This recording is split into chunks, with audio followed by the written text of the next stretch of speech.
What's good, Cowboy Nation? Here with Jason Sibley with Repping the Star. Ah, man, I have so many. I thi- The Seahawks Cowboy game left me with more questions than answers, but it was one of those situations where I felt like I should be happy, I should be celebrating this win, but man, we almost let that one go. Um, let's first start off. Okay, the Dallas Cowboys beat the Seahawks Thursday Night Football, 41-35. My predictions were way off. Like way off. I didn't think that not only did I didn't think that we would score that much, but nor did I think that they would score that much. I mean, this game was I'll give credit that it was probably one of the most exciting Thursday night games that I've seen in a while. Sometimes those Thursday night football games are sleepers, but this one, nah, nah. From beginning to end, it was edge of your seat. You sit up there, you don't know what the outcome's going to be. You can hope for the outcome, but you didn't know what the outcome was going to be. Um, but I have so many issues with this particular game, and there's three main ones that I'll kind of stick on, and then I'll move on to some positive stuff. All right, so the first thing, my complaint would actually be the way Mike McCartney made some questionable decisions. Um, there was a first quarter, there was a penalty, and it would have given them 2nd and 19. And instead of taking the penalty, he declines it, which now makes it 3rd and 7. Well, you watch the game. They go ahead and convert that 3rd and 7. The very following play, they go off. DJ Metcalf runs it all the way back for a touchdown. Like at some point, you have to make sure that you keep them behind the chains, and I felt like that was a bonehead decision. I'm be honest with you. I give a lot of credit to Mike McCartney. He's done a fabulous job with some of this, play calling and things like that. But his game time decisions and real time decisions in critical moments, it's still sketchy. Like it's still sketchy. Not only did he do that, but then also, I believe Bland just got an interception on our side of the field, and I felt like, wow, okay, this is the momentum we needed. It seemed like we were kind of playing catch up after that DK Metcalf touchdown. We were playing catch up, and we instead of just going for it was 4th and 2, and instead of just going for the 3 points, just get points on the board. Like I understand you may analytics and you want to get this momentum, but at some points you have to realize, hey, in this drive we're not really moving the ball the way we want to. Yes, we want to capitalize on that turnover, but let's go ahead and at least get 3 points. That's capitalizing. You go for it on 4th and 2. CD Lamb drops the easy first down, easy first down.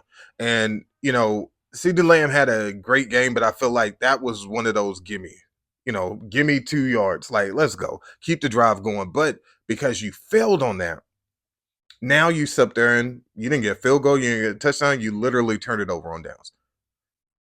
Just take the points. Um, I felt like even, there were so many different yeah, I believe there were even in the one of our last few drives, there was one where we did have to settle for it was the second to last drive that we had. And instead of having just get to 3 points, it was third down, and instead of just saying, "Hey, like let's run the ball, let's do so," no, it was, "Hey, let's pass the ball to CD Lamb." Of course, he's covered. I mean, that play didn't even look like it was going to be possible anyway. But why are we throwing? Why are we throwing at this point? Why are we up there not trying to run out the clock? By this time, the Seahawks had taken all their timeouts. You just gonna keep the clock running. But instead, we're gonna call a passing play. What are we doing? So I mean, and that could have set them up to now march down the field, take the lead. You lose the game because of a stupid decision. If you are only down by, I mean, if you need 3 yards, let's not try to sit there and get hero ball. Let's not try to sit there and let's make 17 yards when you just need three. Just go and get the three. Set up the right play that's going to get 3 yards and keep the chains moving, keep that clock moving. You literally walk out scot free. So those are my chirps about the coaching. Now there was also the penalties. Penalties were horrible. I don't remember the last game I ever seen where it was this many penalties. On some of these drives, there were at least 5 penalties in just one drive. Like, and that's yeah, and it's on both sides. So I can't just say it was against the Cowboys. It was on the Seahawks. It was, there were a lot of ticky tack kind of flags being thrown. It was, I heard somebody say it was flag football. Yes, it looked like flag football. Um, but on our side of things, it seems like that's the thing that we keep talking about, the undisciplined, the bonehead penalties. Can you go through a game without getting penalized? It's very rare. But at the same token, you can make sure that you're not lined up offsides. You can make sure that you're not up there getting 3 offside calls on you. The one where even the pass interference where Evans was up there, didn't turn his head around, up there and literally ran right into the receiver.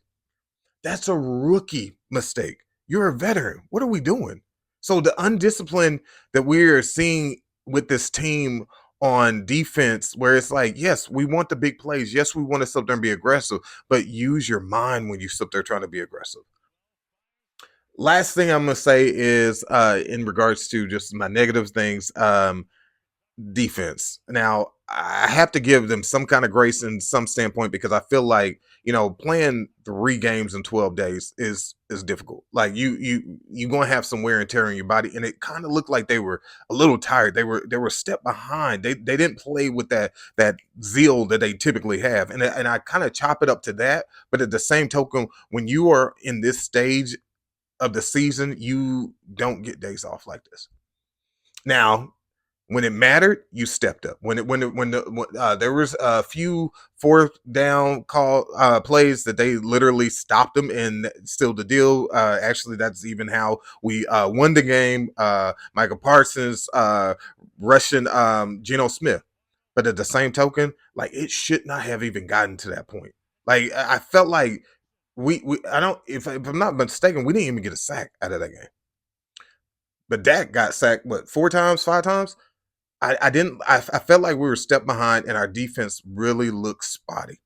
And when you going into the playoffs, and you about to play some people who are better than the Seahawks, that's unacceptable. So, but that's my rant about the negative stuff. Let's get into some positive stuff. Dak Prescott's still on his campaign to be MVP, and I'm sorry if you don't agree with it, but just look at the numbers. Men lie, women lie, numbers don't. Dak Prescott played a great game. I felt like he was the reason, in my opinion, that we won this game. Defense was spotty, but offense was going up and down that field. Now I didn't like the first drive where we was up there had first and goal on the 2 yard line and we couldn't punch it in.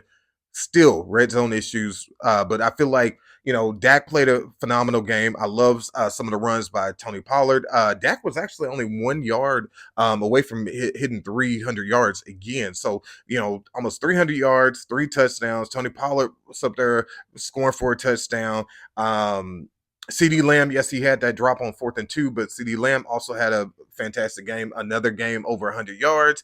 Brandon Cooks up there getting another touchdown. I'm telling you, I'm loving this whole bow and arrow thing. But Ferguson just emerging to this stud. You know what I mean? So there were some positive things about this game, but at the end of the result, I am happy to say, hey, we won. At the end of the day, they're not going to worry about how you won. They just worried about W's and L's. So Cowboys are now sitting at 9-3, which is keeping pace where we're trying to, playoff pitchers, seeding. You want to keep these wins. So one of the last things I wanted to say about this game was, blowouts are fun. Everybody's gonna love a blowout, but sometimes you want to see your team and see how do they overcome adversity, how do they respond when they're down, how do they respond when things ain't working for them. And I felt like this was the first time all season that we actually got to see the Cowboys sit there and say, hey, no, let's get this thing going. And I felt like you need that kind of stuff when you go into the playoffs because everything ain't gonna go your way. You can't sit there and just lay a 40 burger, even though we did lay a 40 burger. Anyway, you're not going to be able to always just dominate teams and just run all over them. You are going to have to learn what it takes to sit there and get dirty.